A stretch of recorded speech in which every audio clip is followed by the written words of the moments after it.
في ناس على الإنترنت متخصصة في الهجوم على محمد صلاح.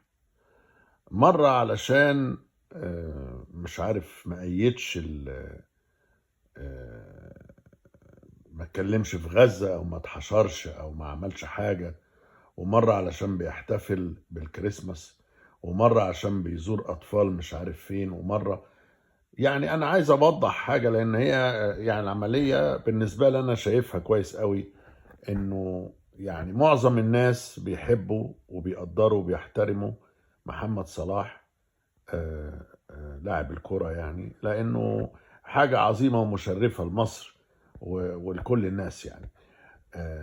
انما القلة اللي هي بتتكلم دايما بطريقة نيجاتيف او بطريقة سلبية عنه، باختصار شديد دول غيرانين بس.